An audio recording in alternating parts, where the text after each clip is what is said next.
I'm Tammy Simon, and today on Live from Planet Earth, we will be featuring a pre-recorded interview with Wilson Schaef. Wilson Schaef is the author of the bestseller Women's Reality and a new book, Codependents, Misunderstood, Mistreated, a work which addresses the issue of addiction in our society, and a publication which is once again bringing the name of Wilson Schaef into national prominence. Wilson Schaef is the founder of Living Process Therapy and Process Parenting. She lives in the mountains outside of Boulder and travels nationally, giving workshops, speeches, and trainings. It is my pleasure to have Wilson Schaef on Live from Planet Earth. The book Codependents, Misunderstood, Mistreated has been traveling around the hands of many Boulder seekers recently, and the word codependence has been coming up in conversation more and more. Why do you think it is, Anne, that this whole idea of codependence is receiving so much attention right now? Well, in some ways I feel like it's an idea whose time has come, and it's interesting because I think most of the things I write on are like that. And what I see happening throughout the culture is an increasing awareness of the effect of addictions in the culture, and more people involving themselves in 12-step programs and things like that.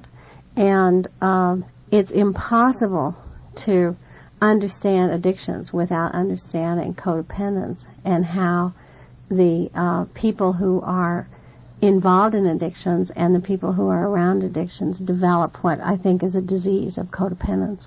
Why do you call codependence a disease, and what is your definition of what codependence is? Well, my definition is really shaky. In fact, I just have had several letters from a man in Montana saying, please define. And I somehow feel like definitions are part of a system that I don't want to be a part of. And I do better at describing than defining. And I think the disease concept is important. You know, prior to putting alcoholism, for example, in the disease concept, the assumption about the alcoholic was they were a bad person who were morally and spiritually weak, who couldn't control themselves, etc., etc. And then after alcoholism became a disease, then it was possible to treat it and to see these people as people who were not bad, and not bad people trying to get well or trying to get good, but sick people trying to get better. And to me, I go back to the original meaning of disease, which is dis-ease, a lack of serenity is what we call it in the 12-step programs, and a lack of ease with your life and yourself. And also with the original concept of disease, which I think the medical profession and helping professions have really moved away from a lot. To me, saying something's a disease does not put it in the medical model. And I say that because a lot of people have reacted to my calling codependence a disease. For me, a disease is something that has an onset. It has a predictable course, and it has a predictable outcome, which is frequently death, unless there is some kind of alteration of that process of the disease.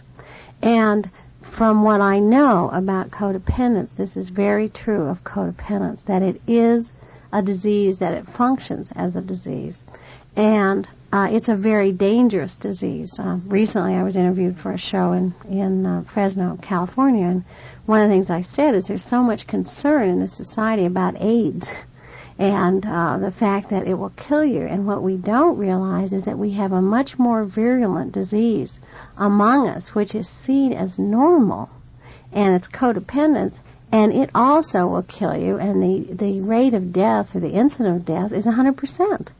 And, why aren't we looking at that?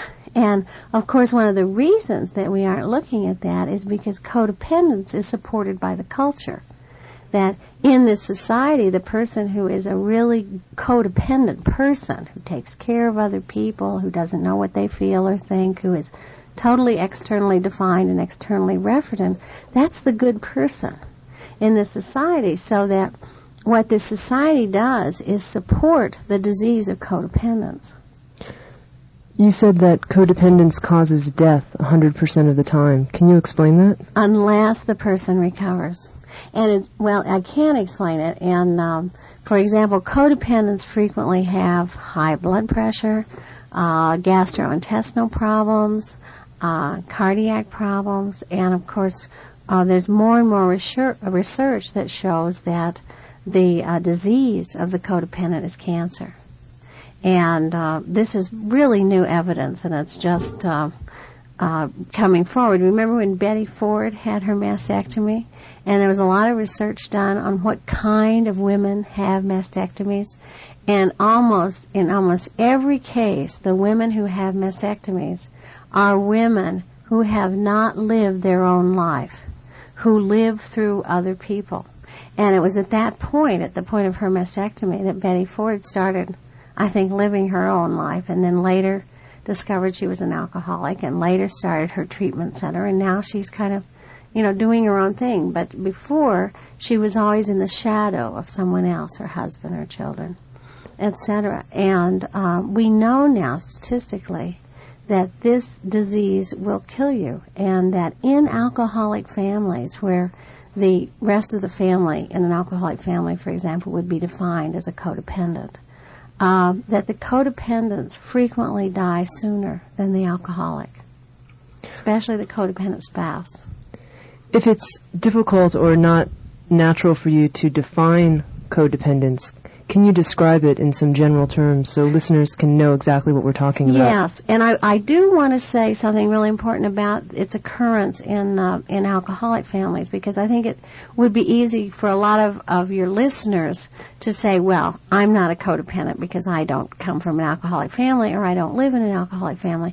And I want to stress that codependence is a disease that is not just linked with alcoholism. That codependence is a disease that is spread throughout the society. Sharon Wegscheider, who is one of the authorities in this area, says that 96% of the population is codependent.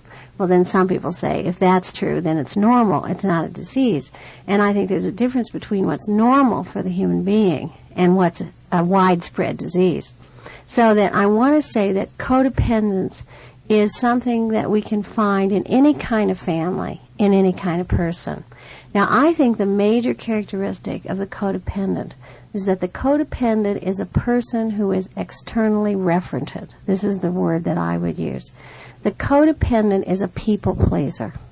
The codependent is a person who wants other people to define them, who looks to what other people, how other people see them, and what other people say they should be, what other people say they should think, what other people think they say they should do. In fact, in my first book, Women's Reality, what I would define as a reactive female woman, an externally defined woman, is the perfect codependent. This is a person who doesn't know what she feels or thinks or what's right for her, what's good for her. It's always determined by people outside of her. Now, another aspect of that external referencing is what we call impression management, is that the codependent is always trying to make other people see them the way they want to be seen and the way they think other people want to be seen. Another characteristic. Now, while I'm saying these things, I think it's really important to note that, well, let me back up a little. In the book on codependence, one of the concepts that I postulated is that in the society in which we live, which I think is an addictive society, I have a book coming on that, out on that next January, and I think the society operates as an addict. The American culture as addict is one of my subtitles. And in that system, there is what I'm calling an addictive process. And I think all of us learn this addictive process by living in this addictive society. And that addictive process can show itself in many forms. Codependence is one form of that. Alcoholism is another form. Drug addiction is another form. Eating disorders is another form. These are all addictions. Gambling addiction is another form. I think some of what we have called mental disorders are other forms of the addictive process. And what I think is that this process is behind all of these other addictions.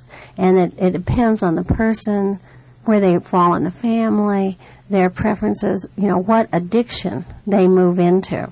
What we've also found recently is that people have clusters of addictions, like people who are recovering alcoholics, for example. They will give up alcohol, and their main addiction becomes nicotine or sugar. And I have, for example, one ex-client who first gave up marijuana, then alcohol, then nicotine, then sugar. He was badly hypoglycemic. He then had to work on his addictive relationships, his money addiction, but he lived addictively. And I think that that's really an important concept. So that what we see in all of these addictions, we see the same characteristics, say, of external referencing, but we see them played out in a different way depending on what the addiction is. For example, the alcoholic does a lot of external referencing, or the religious addict does a lot of external referencing, but not in the same way. And that each one of them seems to have a characteristic that is primary for that particular disease. Now, in all of the addictions, for example, every addict is dishonest in one way or another. Now, the alcoholic, for example, is dishonest about their drinking, lies, etc. The codependent, for example, is dishonest about what she or he needs. The codependent will say, that's all right, when it isn't. The codependent so believes that they cannot get along without being connected and attached to someone that they will do anything to hold on to that relationship. We're hearing more and more about addictive relationships, and I think that what many people are calling the addictive relationships, and what I did too 5 years ago, I was talking about addictive relationships, I think they're describing the perfect codependent. That the codependent is someone who doesn't know that they exist unless they're attached to someone, unless they're connected, unless they're getting their identity through someone. Of course, we are back to external referencing. What would be the opposite of external referencing? What would internal referencing look like? Well, that's my next book. I'm calling it Living in Process. I think that the alternative system to the addictive system is a system that I've learned about in the work I've been doing that I'm calling the Living Process system. Morris Berman, who in The Re-Enchantment of the World, has been writing about the same thing from a totally different perspective, and he calls it a participatory system, and I think that's very key. He says that the system in which we live, and he wouldn't call it an addictive system, although he thinks addiction is part of it, but that's a non-participatory system where you make the self object and others object to be observed. And in doing that, you withdraw yourself from your participation with yourself and your world. And what I say in relation to that is that the person, or the difference between a person who lives in process, is that person is in tune with her or his own process. That each of us has a process. And it's an internal awareness. And when we tune out from that, then we are in some ways thrown upon what others tell us.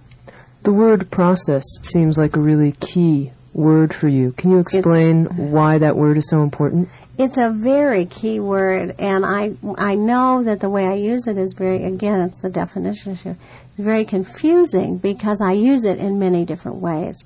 The thing that I know that I have learned from the work that I've been doing in the last 15 or 20 years, and the therapy work I've been doing, the work with women, all of this has kind of fallen together, is that the only constant that we have in the universe is process. That the only constant is change. And that the universe itself is a process. We know that. We know that the universe is expanding, for example. We know that mathematically. We ourselves are a process. We are never stagnant. If we become stagnant, we become ill in one way or another. None of us has the body that we had last week, much less 10 years ago. None of us can keep our children static. One of the illusions, I call it the illusion of control in the addictive system, is that it's possible to stop the process. What we learn about relationships, for example, that we're going to find someone, we'll connect with that person, and then that's done. And so we don't have the skills to nurture and maintain relationships because we have viewed them as static, as something you do and then it's done.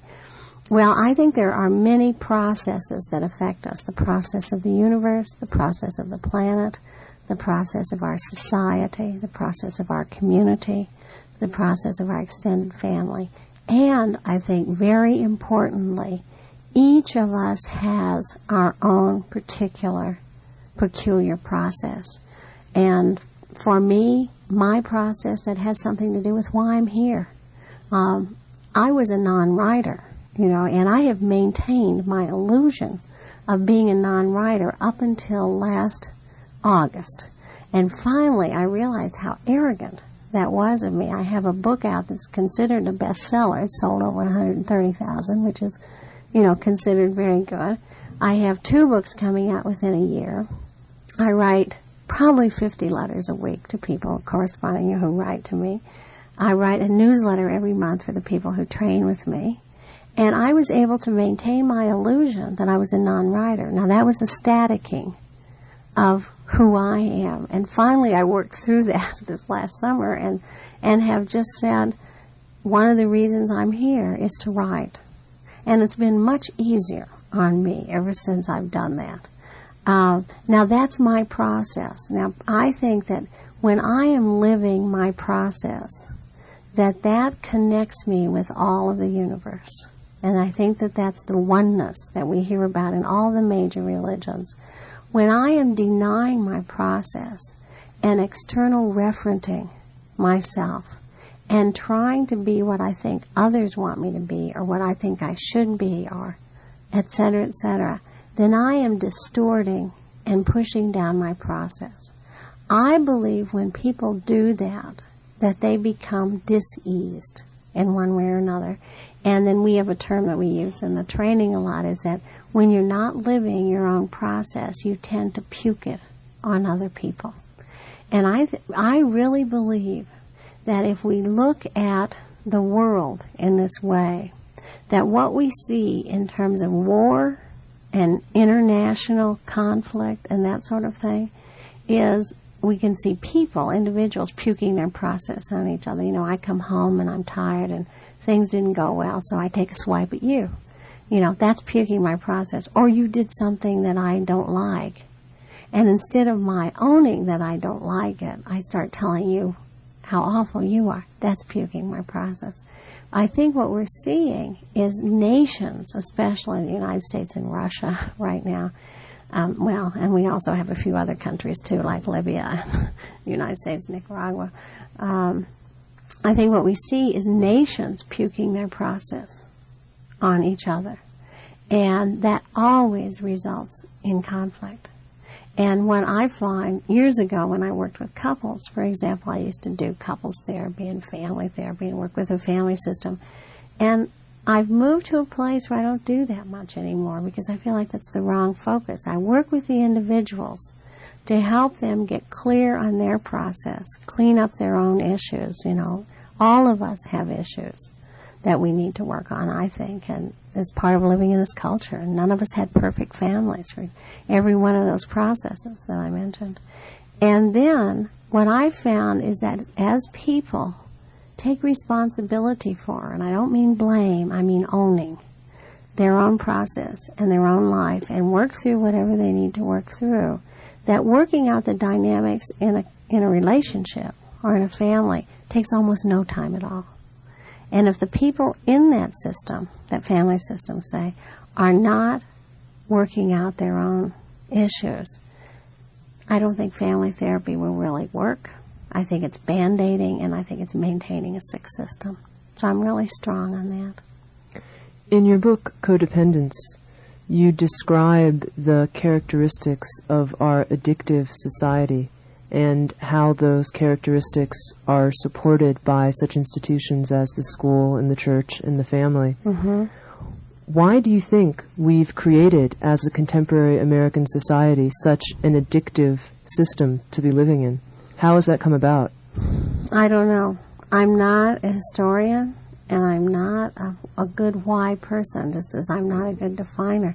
I really feel my role is to describe. You know, I that's what I do best. And I don't know why we've done this. I feel like that we are in it. You know, we are really in it. And every institution in the society, and I think we're seeing this more and more, really supports this addictive way of functioning. And for me, it's like it doesn't matter why. In some way, it really doesn't matter. You know, like with the alcoholic, the issue is to face the disease and recover. Or with the codependent, the issue is to face the disease, own it, admit that you're powerless over it, that you can't control it, and then begin the recovery. And I feel like that's true also of the society, that in some ways it doesn't really matter how we got here. That's left brain mental masturbation that really, I think, fits in with the mental health model and the helper model. And I'm not sure it gets us anywhere. You see, I think it's one of the ways that we avoid the confrontation that we have the disease. So I don't get into that a lot, and maybe it's just because I'm ignorant, of it. I certainly am ignorant of it. You do seem to place a great deal of emphasis on the importance of understanding the addictive society in order to understand how our personal addictions have emerged. Can you explain how you see the relationship of individual addictions to the societal addictions? I think so. It's like we have ignored, I think, we have tried as individuals to heal in this society. And I think, to me, I really learned this in working in the civil rights movement and in the women's movement, seeing how women were really confronting, and black people were really confronting what was happening to them and what was going on to them.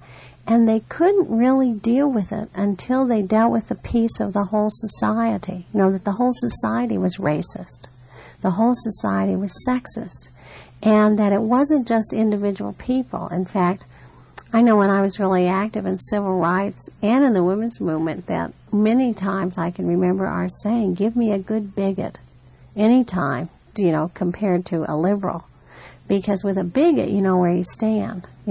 With a liberal, they're too wishy-washy. You don't know where they are. And I think that we need to see that piece of it in order not to take all the responsibility and all the blame on ourselves. And, one of the things they say in the 12-step program, which I think is very, very important, is I have a disease. I am not that disease. And to me, with some of the people I work with, I know that it's real important when they realize that they somehow have contracted this contagious disease, and that they are not their disease. I also know, for me, there was a point where this had come to have real meaning for me as I was working on my recovery from codependence. And I used to really resent in the 12-step program the belief that you'll always have to work on this and you never completely recover and you're always recovering, and I'm a person who likes to get things done, And so I would say, grinched around about that for several years, and I don't believe that, and I don't think you have to go to meetings forever, and you don't have to work on this forever, and blah, blah, blah, blah, blah, and I did a lot of complaining. And one morning I woke up and I realized that I was breathing. And it was like, I know I breathe, but it was like suddenly I knew I was breathing. And I watched myself breathe.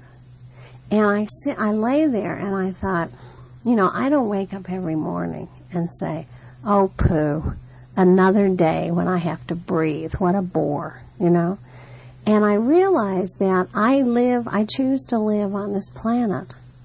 I am in this body, this mechanism, and I live in this atmosphere. Therefore, I have to breathe. It's going to happen, or I'm not going to be here. And I also realize that I choose to be in this society, in this culture, on this planet. And this society happens to be an addict. And I choose to stay around it. I could go, I have a place on an island. I could go live up there and disappear. Not completely, probably, but certainly interact very little with other people in the society. I choose not to do that. I choose to stay involved. If I'm going to do that, I have to do the kind of things every day that help me stay out of my addiction. My particular form is codependence. I have to do the things that keep me in AA or in 12-step program, they call it sober or serene. For me, my sobriety has become the most important thing in my life. I have to live out of that in that way. I equate my sobriety, my spirituality, and my process. To me, they're the same term. And I know that only if I put that first will I be fully alive, will I be living my process, and will I be fully in tune with my universe. And I have about 6-7 years of active recovery now, and I spend most of my time living my process. And what I've discovered is that means being alive. And in an addictive society, the norm for an addictive society, the person who is best adjusted to an addictive society is the person who is not dead because the society needs you to keep it going, and not alive. That if you are fully alive, you can't support an addictive system. You can't actively support it. And so the people who really are best, who function best in this society are the zombies. And these are the people you see in many of the jobs and walking on the street. And one of the ways we make ourselves zombies is through our addictions. Because the purpose of our addictions is to put us out of touch with ourselves. So we won't know what's going on with us. We won't intimately know our own process, who we are, why we're here, what we need to be doing. Can you explain what a non-codependent relationship would look like? A very intimate, close, loving relationship that was not a codependent relationship. For one thing, it's intimate. See, I believe that codependent relationships or addictive relationships, that one of the purpose of that kind of relationship, which, by the way, is what we've been taught is true love. I call it a cling-clung relationship. One of the purposes of that kind of relationship is to avoid intimacy. Because people who are dependent upon each other can't be intimate. Dependency destroys intimacy. I also believe that if people are intimate, that they become fully alive, and then they can be comfortable in this society. I did some writing on this recently for my newsletter with my trainees, and one of the things that became clear to me is that the first step in a non-codependent healthy relationship is you have to have a person, and then you have to have two people, and those people have to be people. They have to know who they are. They have to, in Women's Reality, I talked about love being an infinity sign that moves between two people. And what I realized in a non-codependent relationship, a healthy relationship, I would call it a process relationship, living process relationship, that you have an infinity sign that each person has inside of her, himself, which is vertical, if you will. And that is a relationship with oneself. That unless you have a relationship with yourself, and it's a very intimate one, there is no way that you can be intimate with another person. So that is like step one of an intimate relationship.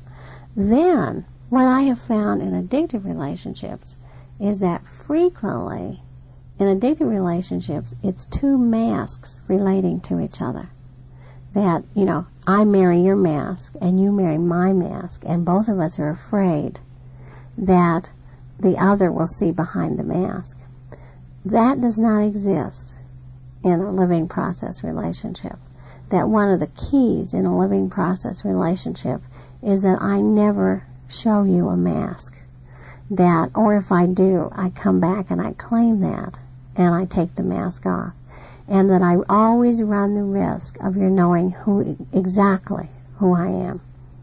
And that I never try to be who I think you want me to be. And if I do that, I come back and make an amend for that.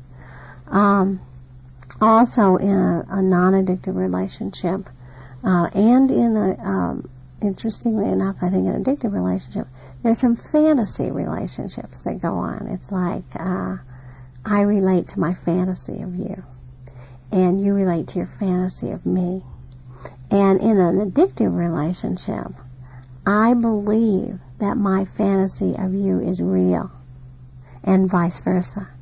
In a non-addictive relationship, there is a real awareness that my fantasy of you is fun, and it's play, and I share my fantasy of who you are, and you share your fantasy of who I am. And it's, we can play with it, but it's not real, and we know it's not real. So that what I've described at this point is that I think in a living process relationship, there are really 5 relationships, I think it's 5, taking place at the same time. And in an addictive relationship, there are, I think, 2 relationships taking place at the same, 2 kinds of relationships. So that non-addictive living process relationship is much richer, and it's never a possessive, controlling relationship. Control, the illusion of control, is very key in an addictive process. In a non-addictive process, I don't spend much time believing that I can control much of anything. You know, I mean, that's what the 12-step program is about, of course, and all the religious practices throughout the world, all the major spiritual practices are non-controlling. Do you think that jealousy is always a signal of codependence? Absolutely. Jealousy doesn't exist in a living process system. There's some interesting things we've been discovering. I'm going to write about this soon, I think. For example, seduction, I don't think exists in a living process system. And I think it's interesting because I think one of the purposes of a seduction is to avoid intimacy and seductive ways of relating. And whenever I see people moving into that, like in my workshops or things, I immediately nail them on being into their addictive process and need to looking at what's going on, because I really don't believe that seduction exists in a living process system. There are other things that I think don't exist in a living process system. One interesting one is politics. I'm not sure that if we had what Berman calls a participatory system, or what I call a living process system, I'm not sure if we had that, we would have politics as we know it, because I think politics, by definition, are dishonest, manipulative, etc. Another one is comparison. I don't think the process of comparison exists in a living process system. I think it's part of the addictive system. Can you explain that? Well, for example, and jealousy can frequently come out of this. If I look at you and I say, oh, she's much younger than I am, already I'm in trouble. If I look at you and say, you're young and I'm older, you know, and accept that and own it, and not do all the numbers around that, then that leaves the opportunity for us to get the richness of what that means. But if I compare, then in some way it has to move into one being good, one being bad, you know. And I think that then moves you into, or moves me or us, one, into the addictive system. So one of the things I'm doing right now is kind of making a list of all of these things that I just think that we assume are real, that are not present when people are living in process. My name is Tammy Simon, and you're listening to an interview with author Ann Wilson Schaef. We'll be back with Ann Wilson Schaef in just a few moments. And we return now to our interview with Ann Wilson Schaef. Ann Wilson Schaef is author of Women's Reality and, most recently, a book entitled Codependents, Misunderstood and Mistreated. She is also the founder of Living Process Therapy and Process Parenting. How does one make a shift from living in an addictive system to living in a process system? Well, I think the 12-step program, that's really what the 12-step program is about. It's a way of helping people go through the process of making a shift. And I really think it's impossible to work that program really seriously and not change your whole life. I think that another thing that has been very important for me and the people I work with is that the kind of therapy that I do with people and is what I now call living process therapy. No big surprise. And I think that we need to work through and work out frequently on a nonverbal level. It's certainly not a left brain level. I don't think left brain insights have ever cured anybody, frankly. And that all of us have issues that we need to work out in order to be as much as possible in the present. None of us had perfect families, and it can be a little thing. Let me give you an example from one of my ex-clients. She and I had, one Christmas, I'd received the book, I love Anne McCaffrey. I love the dragons, all the dragon books, and both of us had received it for Christmas, her latest book then, which was Morita. And both of us read it, of course, immediately, and she came in for a therapy session, and we were talking about it, and she started to cry. And the book had a very sad ending, and we both shared some tears. And then she was so astounded that I would sit there with her and cry over the death of the lead character and the dragons. It's really, really hard book. 2 dragons, 2 women died, And then she said when she was a child that she had a lot of her main relationships had been with characters in books.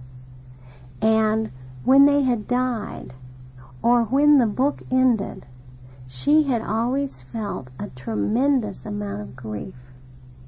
And that she had never felt that it was appropriate for her to do her grief work because her family said that was silly, it's only a book, et cetera, et cetera. And that she had really missed those people and missed the experience of the grieving for them. And so that entire session was her going back and grieving over some of the books that ended and some of the main characters who died with whom she had been in relationship. Now, I think that what that kind of work does is it lets us let go of baggage we're carrying so we can be more present. And I think as we do that, we learn more and more to live in process. So that I think living process therapy is very key for this. I also think that in order to really make a system shift, and I think Berman's concept here is really important of participating. We have to participate with ourselves and participate in our own life and participate in our universe. We can't view it from outside. And to me, that means that I have to own and nurture my spirituality. And whatever form that takes, and I'm not talking about religion here, I'm talking about spirituality, that I think we are all spiritual beings, and that to deny that is what this addictive system has asked us to do, to be in it. And I think that we have to find our spiritual path. That part of living in process is to find that spiritual way for each of us. And as we do that, we need to live out of that. That I know a lot of the decisions that I make, all of them really, are out of my spirituality. And for example, when people call me and I'm invited for a speaking engagement, and especially I know I have to watch if it's something that feeds my ego. You know, if it's a prestigious, a lot of money, a lot of important people going to be there, those are the ones that I always say, I'll have to call you back. I'll have to see if this is right for me to do. And I spend some time alone and try to get clear, you know, tune into my own process and say, you know, I don't want to do this just because it's a plum. I want to do it because it's what I must do. And if I'm unclear, I won't do it. If clarity doesn't come, usually clarity comes. And I do that with my life. You know, if something doesn't feel right to me and I can't even explain why it doesn't, I sit with it and I wait until I have clarity. And for me, that's honoring my process. That's honoring myself. Sometimes this is very irritating to other people. On the other hand, people who know me well know that when I do say yes, I will do something, and I am clear on my commitment, that I do follow through. Do you see achievement and ego aggrandizement as an aspect of the addictive system? I do. How is that? Well, I think the ego is what they talk about in the 12-step program as self-centeredness and arrogance. And I think, you know, in all the Eastern religions, there's a lot of talk about being egoless. And I see that as very different from the self or the process. I like a lot of, well, that's not a good thing to say. Sometimes people experience me as bragging. Because, you know, like with Codependents, I was saying to you before we started, I'm just astounded how this book is selling. You know, I thought it was a little book I was whipping out because I wanted to say something on the subject, and it wasn't in my mind that it would be a big seller. You know, it's selling like crazy.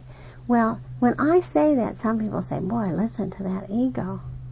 That doesn't feel like ego to me, because the books I write, I feel like they're not my books. That I'm just like a channel. I'm here, and I fought it as long as I could, and now I've given up, and I'm writing all these books, you know. And so if the book does well, it's like, that's neat, you know. But it's not saying, when people say to me, boy, you must be very proud, you really have written an important book. And I'd say, proud doesn't fit. You know, I said, that book was an assignment. It was something I had to do, and it's not my book. So, you know, that isn't an issue there. I think that when we get into ego, we get into control. We get into trying to control ourselves, our destiny, and we really believe that it's possible to control other people. And of course, then if you take this to larger and larger levels, I think we have a government right now that feels that it can control the universe. You know, and obviously it's not doing too good a job of controlling much of anything, but it believes that. Now, I think that's ego. There's no place for control in a living process system. I think control doesn't even exist in a living process. There's awareness that you don't have it. And it has meaningless. It's really meaningless. One of the things we've been looking at in the last few years is process parenting. And, you know, the fact that all of us were not raised with process parents in this society. And that the real role of the parent is to facilitate the process of the child. So, how do we do that? You know, how do we learn to do that? Again, I think the parents have to make a system shift. And some of the people who've trained with me now, I'm now into my 4th year of people who are training with me. And we had our first real gathering of the first 4 years of people in Calistoga in February. In fact, we were there during the floods. It was quite an experience. But seeing some of these people really beginning to deal with their children in a process way is amazing, to see the different kind of parenting than they were doing 4 years ago. Can you describe that difference? It's respectful. It's real respectful. To me, a living process system is always respectful of oneself and of the other person's process. I have never seen a person who respects his or her own process who doesn't respect other people's process. And I think that we treat our children with great disrespect in this society, at every level. I mean, we could, start with the more subtle, like just not hearing, and then go to the more ridiculous, or awful, like child pornography and things like that. But basically, we do not respect our children. And treating them from a process perspective means listening to them, respecting them. And I recently I'm kind of godmother to a baby who was born to actually she went through the training last year, this little girl did, in her mother's womb, and then she was born just before we had our final session, and she was 10 days old when her mother brought her to the final training session, and I got to know her very well. I call her Lady Eleanor. And then we have another infant who started out the training this September in her mother's womb, and I was present for her birthing in December on Christmas Eve. So I feel very close to these two young ladies. And it's really interesting to see how, they come to the training sessions with their mothers, and how respected they are by the other trainees, and how much everybody there believes that at some level they know what's going on with them, and that they have a knowing of what's best for them, and that part of the role of parenting them is to tune into what that is. And it's very different from the parent knowing what's best and trying to mold the child into their preconceived notion of what is best for them. It's just very different. In the book Codependents, there's a statistic that 70% of therapist-client relationships are codependent. Can you explain that? Mm-hmm. I believe the model for a therapist-client relationship is codependence. And I have a book I'm working on about that, by the way. I was going to call it Our Helper's Helpful. I like that title. But I'm not sure what I'm going to do now with it. But I believe that even the term, the helping professions, is a codependent term. The belief that I can help you, and I should, is a codependent concept. And I believe that the way therapy is done, that you have someone who's an authority, is in itself. See, I think this is what the feminists were trying to get to, and they were right, but they didn't know the element of addiction. That was a part of it. That I know more about you than you know about yourself is a codependent notion. See, because then I'm in a position where I think I have to control you. I would say 90-some%. Now, this is just off my head. I've absolutely collected no statistics, but I've certainly worked in a lot of mental hospitals and worked with a lot of psychotics. And I think our entire approach to psychosis is one of control. We medicate, we shock, etc. Recently, a young man, I don't know how old he is, maybe 19, 20, who came to one of my intensives, and his parents have both been to my intensives, and he's been, in some ways, a pretty disturbed person, but nobody knew it because he was a real loner. He was a lost child in an alcoholic family. And this spring, he came to intensive last August, and he really connected with people there. And in some way, that and his parents' recovery, they started going to AA and Al-Anon, etc., gave him permission to become psychotic. And he did. He chose to be psychotic for a couple of months, and they found, I have quite a large group of people in Indiana who work with me, so they found a psychiatrist and therapists who have a process approach, and they hospitalized him, which they needed to do because he was really kind of off the wall. And but as he described, even in that setting, that he said people are trying to control me. What they want to do is control me. They want to make me perfect, which is another aspect of the addictive system. He said they don't want me to fart, they don't want me to belch, they don't want me to be unclear. And his mother had said to me, she said, the thing I really love about this psychiatrist is this psychiatrist wants him to get well. And I said, wrong. I said, if this psychiatrist wants him to get well, then this psychiatrist has his agenda for your son. And that's wrong. I said, that isn't processed. And she said, oh my God, you're right. Here I go again. She said, I am so controlling, I don't even see it in other people. And I believe that's true, that the way we have dealt with psychotics historically has been to control them one way or another, and we have not seen the psychosis as part of their process and something they can learn from.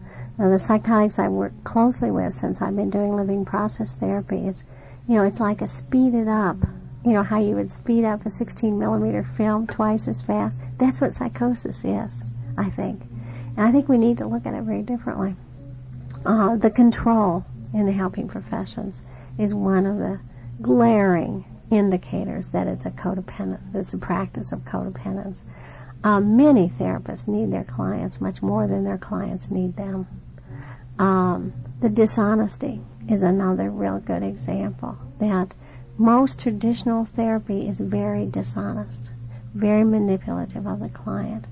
It's the therapist functioning just like the spouse of an alcoholic. Basically, it's the same thing. And, Wegscheider says that 82% of nurses and physicians are hero children from alcoholic families. And what they do is they just take their disease and find a way to express it professionally without having recovered from it. You mentioned perfectionism as an aspect of the addictive system. Can you explain that? Well, I think one of the characteristics of the addictive system, and in Women's Reality, I said this kind of backhanded. I wish I'd have said it a little clearer, but I wasn't that clear at the time, that I think the first major myth of what I call the white male system, which I'm now calling the addictive system, is that it's possible to be God as defined by the system. And that God is all the omnis, omnipotent, omnipresent, omniscient, and controller. Ultimate controller. And so the belief in an addictive system is that it's possible to be that kind of person. So that the ideal in that system is the person who is very, very controlling. And the ideal in that kind of system is the person who never makes a mistake, who always does things right, who always knows what to do, who is God. And, we're human.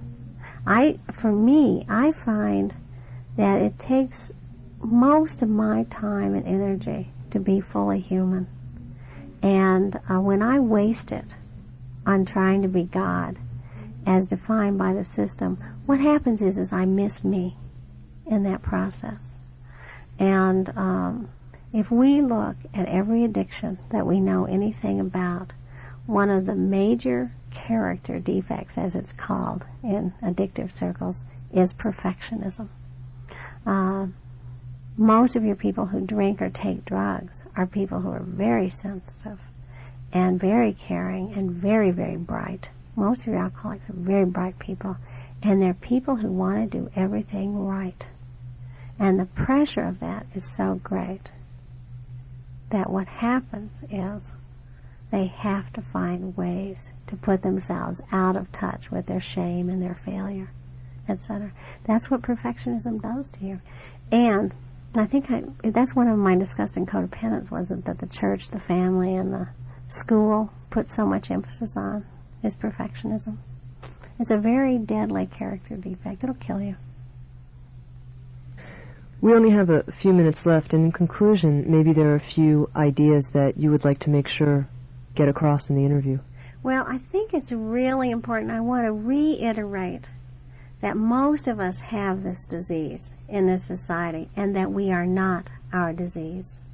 I think that part of recovery is beginning to see the difference between the essence of who we are and this disease which encompasses us. I think that's real important thing. Another important thing is, and this is one of the promises of the 12-step program, and I think that it's very important for people to hear this, and I have to keep remembering it, is that addictions are the only fatal diseases where there is a guaranteed recovery. We don't know that you can recover from AIDS. Now we don't know that you can recover from cancer. We don't know that you can recover from a heart attack. addictions will kill you. They will definitely kill you. And we also know that you definitely can recover from them. And it takes work, it takes time, it takes commitment, and it's possible.